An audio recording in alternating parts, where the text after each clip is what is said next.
small business in Oregon employs over half of the state's private sector workforce. That's according to the latest information back in 2012. But that's over half of the private sector workforce is employed in small businesses. And that half is actually, of individuals, is more than 757,000 workers. Welcome to People, Places, and Politics. I'm Patty Milne. These small businesses here in Oregon have a huge responsibility. They're critical to the economy here, and yet they are just burdened, and many would say overburdened, with regulations and taxes to maintain this important role that they play. I want to back up for just a minute before I introduce my guest today, but these small businesses, to give you the sense of scope we're talking about, these small businesses make up 97.6% of all employers in the state. So we are talking about a lot of people, a lot of employers, a lot of employees who really are carrying Oregon's economy. So there are a lot of issues surrounding that we'll be talking about this evening. And I'm very happy to have my guest, Anthony K. Smith.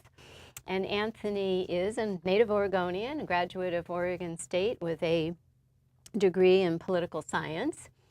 And Anthony did go spend some time then in Arizona, worked on two successful congressional races. So the political background, which I think is really important. Came in handy.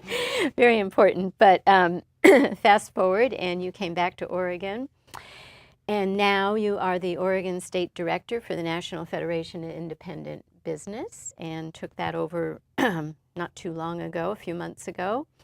And settled back in, you and your wife are living here in Salem. Here in Salem. That's right. So great. So welcome, Anthony. Thanks, Patty. And before we start to talk about some of these challenges for small businesses, let's define small business. I've been a small business owner myself, and it's typically, well, I mean, not even 5 people. My husband, currently a small business owner. Again, fewer than 5. But that's only one segment of small businesses. Talk to us about the different categories of small business and how those are defined. Well, I think it really depends on who you ask. So, you know, the federal government has a definition of small business. The state government has several definitions of small business. In fact, the federal government even has multiple definitions of what is a small business. For us, for NFIB, we say we are the voice of small business. That's our tagline. You'll see it under our logo at times. And really for us, we say we're the voice of small business because that just tends to be who becomes an NFIB member. So who can become an NFIB member is anyone who owns a business that is for profit and is not publicly held. So it's truly an independent business, and that's where the word independent comes in our name, is the National Federation of Independent Business, and we're the voice of small business. And that, like I said, that's who tends to be our membership. In fact, here in Oregon, about 71% of our members have fewer than 10 employees, and about 90% have fewer than 25 employees. So when we say we're the voice of small business, that's exactly what we mean. We are the small business, the small of the small, the mom and pop shop of Main Street. Yeah, there were some doing a little homework on NFIB. Some interesting facts about employer businesses. 62%, the vast majority, have only 1 to 4 employees. Yes. Yes. So that's very small. Yeah, and I think even it's somewhere around 25, about a quarter of our membership in Oregon is 1 to 2 employees. Wow. And that could be, you know, a husband and a wife or partners, you know, and so, you know, we tend to really represent the smallest of the small businesses, and for our purposes, for our definitions, that's a small business. Okay, good. So the mission, let's talk right away about the mission of NFIB is what? Well, we've been around since 1943, so well over 70 years, and really what we are is an advocacy organization that represents small business at every state capital and Washington, D.C. So we have about nearly 7,000 members here in Oregon. In fact, here in Marion County, we have almost 500 members. Wow, And then just here in Marion County. just here in That's Marion County. fantastic, yeah. And then nationwide, we have about 325,000 small business members. So it's a powerful voice. It is. It's a powerful voice. So let's jump right to some of these challenges that your voice, your advocacy is working on. Yeah, and the challenges is a good word because right now I think we really face some difficult challenges. And I think right now, one of those challenges would be, what are we going to do about the minimum wage here in Oregon? And I think in order to really analyze where we are now, we probably should take a look back at where we've been with the minimum wage debate. And if you recall, back in 2002, Oregon voters passed Measure 25. And that was a constitutional amendment to raise the minimum wage from $6.50 to $6.90. And then every year after, the Bureau of Labor and Industries would adjust the new minimum wage for the next year to the consumer price index. So the minimum wage would go up based on inflation every year. Which theoretically would keep particularly low-income minimum wage earners with increases that reflected the cost of living. Correct. Yes. But now that's not good enough. Well, no, that's the thing is when after Measure 25 passed, I think a lot of us thought we weren't going to have this discussion again anytime soon. And here we are, maybe 14 years later is not soon, but it's certainly sooner than a lot of us thought it would be. And we're having the same discussion again. And, you know, the proponents and the opponents are saying, you know, the exact same things, which if you're an Oregon voter who was skeptical at the time, because it only passed by 2 or 3 points, if you were skeptical at the time, you have every reason to be even more skeptical now, seeing that all the promises that the proponents made that this was going to be, you know, a way to save tax money on government benefits and subsidies, and you know all the good things that were supposed to come as a result of increasing the minimum wage. We haven't seen those results, and so I guess the real question is, well, now that we're here, do we double down on the thinking that we had at the time, or do we take a look back and say, well, this didn't work exactly the way that we thought it was going to, maybe we should try something else? Perhaps. So you say it didn't work the way it was intended. Now, is that have there been studies to back that up? Well, I think partially the proof is the fact that we're having the conversation again. So if the proponents who are, you know, out there right now saying, you know, we need to raise the minimum wage to a living wage, we need to you know, decrease government benefits for people, you know, they call it subsidizing, you know, poverty wages. I think that's one of the talking points.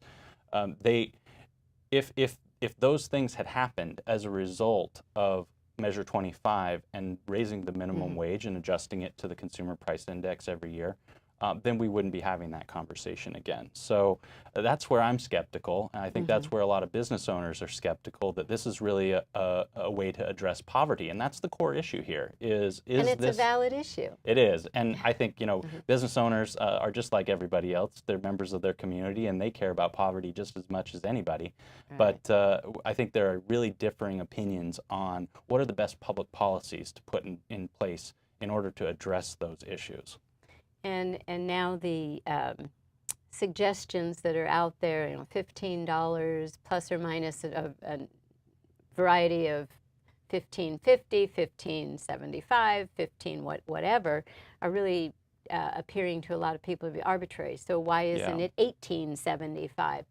What do you, in your work, what are the proponents of that basing that particular minimum wage on? Well, I think it also depends on who you ask that, because certainly the folks that are on the side of raising the minimum wage are not in agreement at all. And we see that with the number of proposals. That's that right. Are out We have there. so many proposals out there. There's at least 3 or 4 different legislative proposals that we're going to see in the upcoming short session. There are at least 2 or 3 ballot measure proposals that probably are going to be on the ballot regardless of what the legislature decides to do.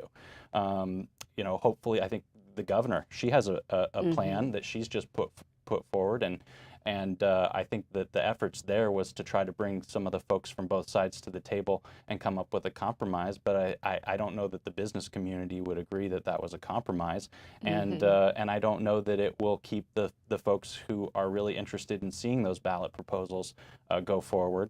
I don't know that it will keep them from gathering their signatures and getting those proposals on the ballot. Yeah. So I think if I remember correctly, Oregon now at this particular time we have the fourth highest. Well, it's and of course it depends, but talk about that a little bit. yeah. Where we well, are currently. we were right there at the top the for a top, long yeah. time, and as far as the states go, we had the second highest minimum wage up until this year, January 1st, when a bunch of states that actually passed new laws. Those minimum wages took effect starting January 1, and so now we're still in the top 10, but not quite there at the very top as we have been for quite a while. Well, and it's hard to, I think it's hard to compare our minimum wage with other states because cost of living, I mean the practical, rent, buy a house, taxes and everything that makes up the whole mix of what it costs to live somewhere is different. So if you're looking at these higher minimum wages that have passed in some of the major cities where people would faint if they knew what the cost of rent and or buying a house is, our costs here are much lower.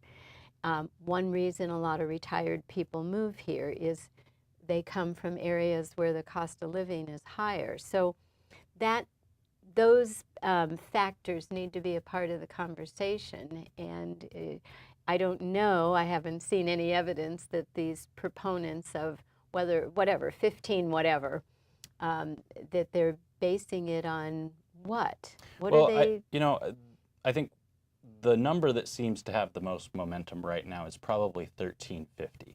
And that's where the labor unions, that's where they were going with their ballot measure proposal.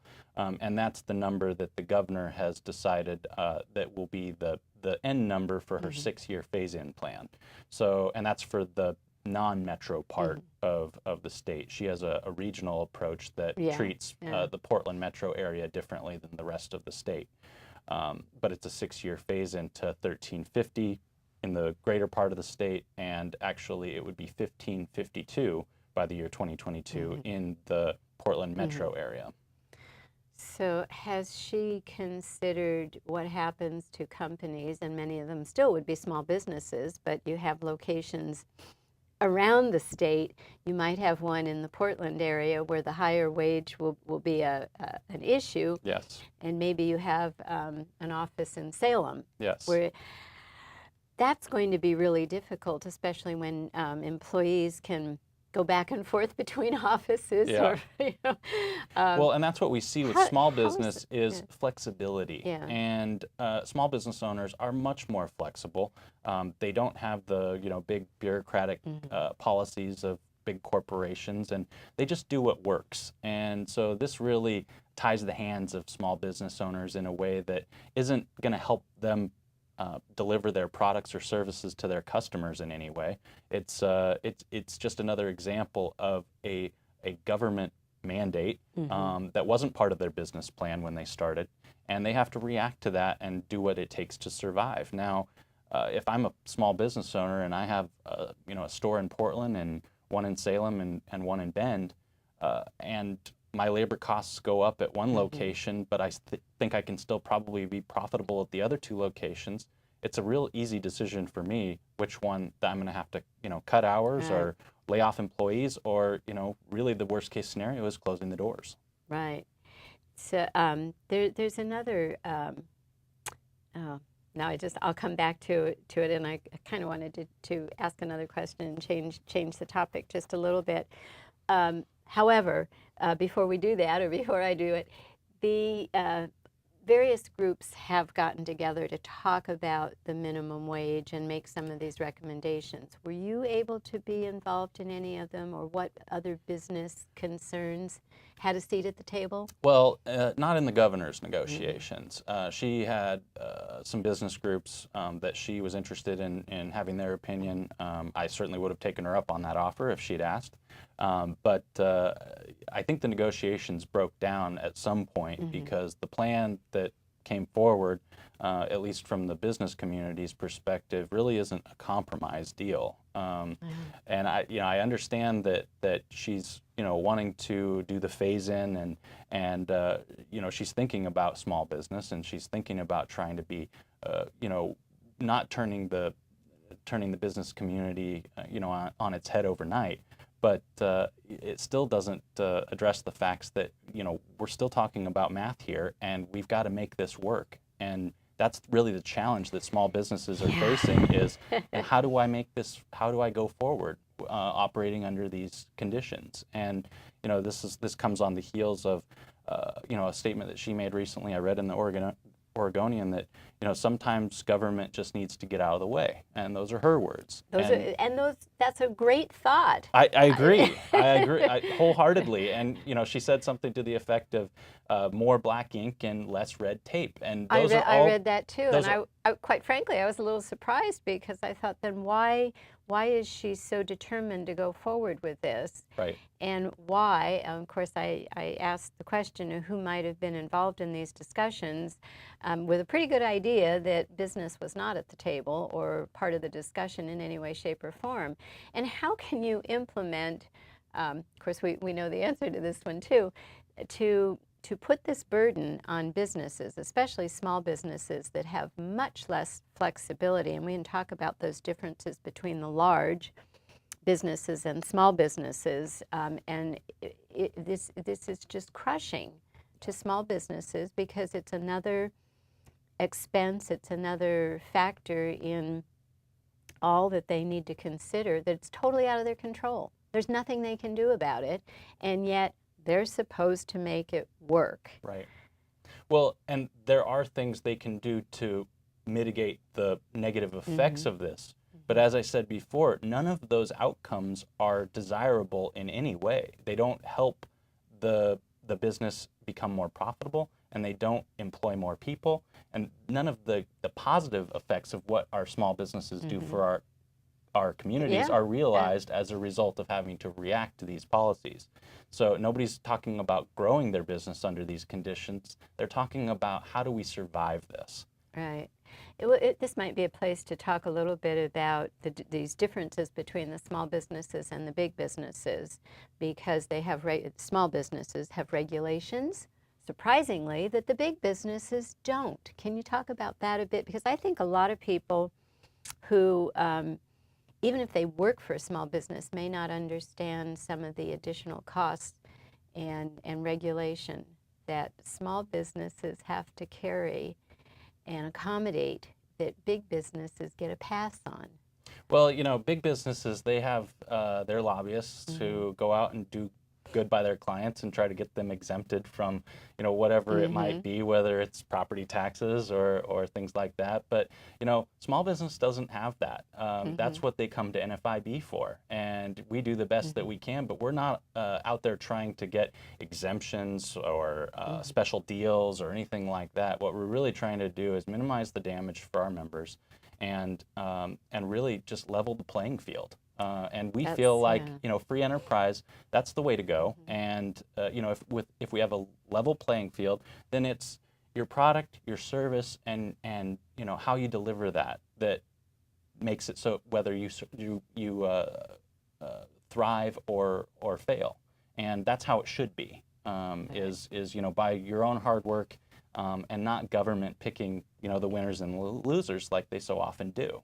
And this case, this issue here, the minimum wage, and just being thrusted on business without business at the table to negotiate what a reasonable minimum wage is another area of we're just going to throw this on them, and who cares? And well, I don't think that there was even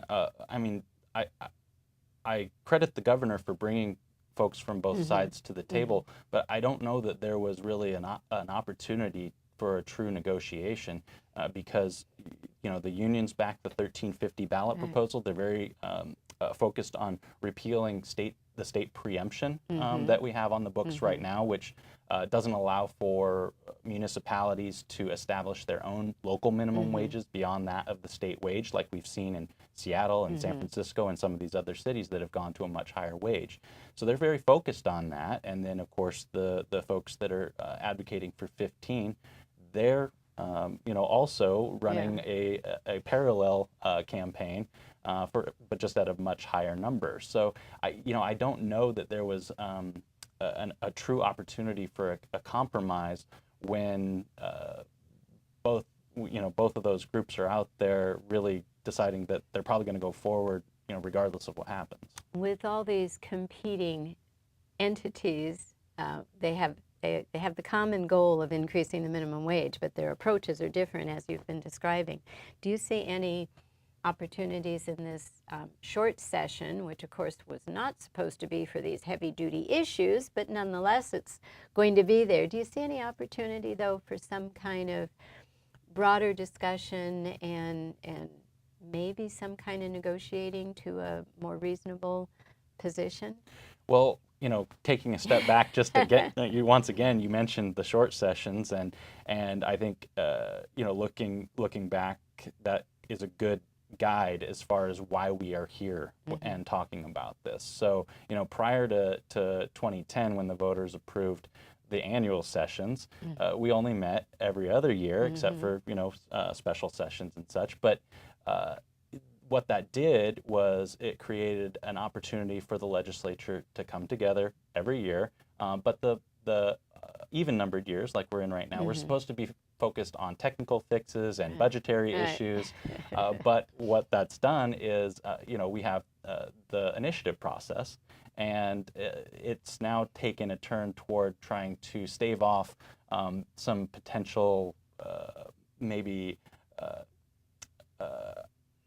ballot measure proposals that the legislators would rather deal with than let the Oregon voters decide. So I think that that's the reason that we're talking about these kind of contentious issues in a short session, that we really should be focusing on some of those non-controversial issues. And you know, that's why we're finding ourselves talking about minimum wage this year. Well, and of course that is quite obvious. There's an election in November. Yes. The Governor Brown will be up for election. Yes. She was appointed currently.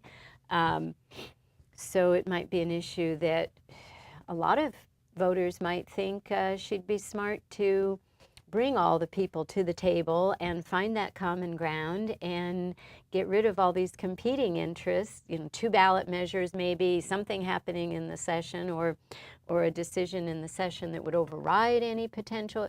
I mean, there's all kinds of interesting things that could happen, and I would hope that she would use this as an opportunity to show some leadership, but we'll see if that happens. Well, you know, we had an interim committee hearing just less than 2 weeks ago, an evening hearing. It was a joint hearing, and you know, we had people from across the state show up on both sides to testify, and we actually heard from several folks. I think there was upwards of 50 people who came on a bus from Ontario. Now, of course, Ontario is just across the Snake River from Idaho. Right. Their minimum wage is $7.25. We're already $2 above that, and you know, we're trying to compete with you know, farms and ranches and other businesses that are, you know, literally yards away from each other. But the operating costs, at least the labor costs on one side of the river, is significantly higher than the other side. And this is a killer for rural Oregon. This really is the metro-rural divide here. This comes front and center. So Yes. it's going to be very, very Yes. interesting. I mean, a million different scenarios could play out. Yeah. And are we going to see a negotiation? Are we going to see some of those folks from Malheur County? Are their voices going to be heard? Yeah, I can't answer that question. But the one thing I know is that 35 days will pass, and we'll have an answer, at least what happened during the legislative session, and then we'll know what we're up against as far as what's going to be on the ballot in November.